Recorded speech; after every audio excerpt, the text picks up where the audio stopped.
Здравейте хора, това е втори епизод от Кръвранс.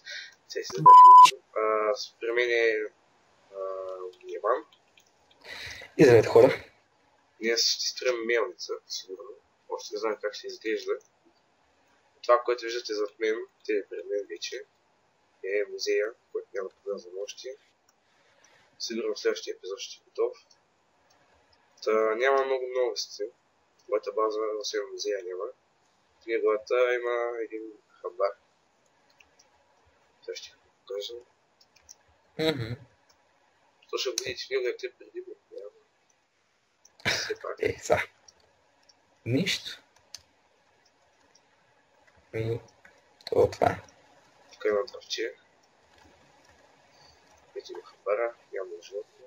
Не знаете какво е вътре. Новата кола мислям да е тук. Мисля. Сега трябва да разширим. Ще е много тясно. Доста тясно. И да, това е за сега. Ще си видим след малко. И здравейте хора, това е мелницата. След малко прекъсване измислихме месетна форма. 3 на 3 на 3. Те е 3 на 3. Те ще ме сваните. Мисля да е спил. Да. Също. Ще кажа. Защото ще е по-интересно. Сигурно. Знам. И да, нека започваме.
И здравейте хора, след малко прекъсване, когато ще готова отвън.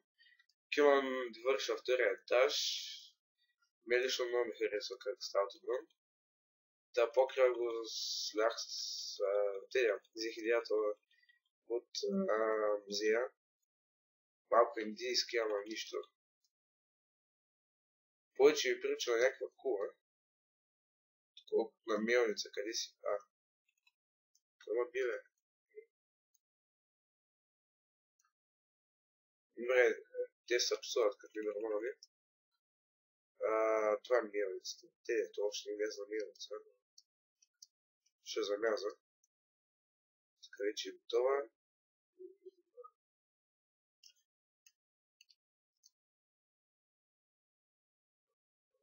Да, може да се замислиш да гледа едното на там, едното на само към сила. Ами тъпата слойка да направим от 4 страни. Не, ще стане грозно.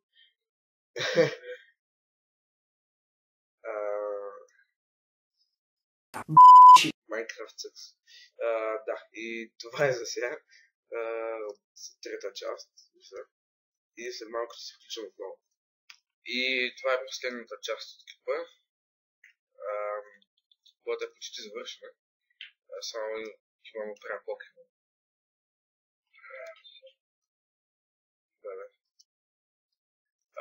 Имам ветло.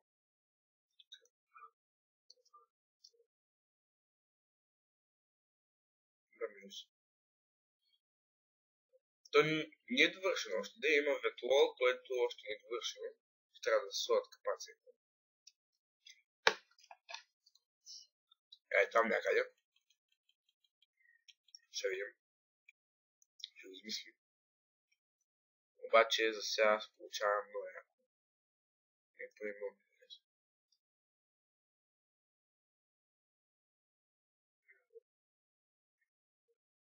Само остава да направим житното поле, което ще видите в следващите епизоди. Сигурно.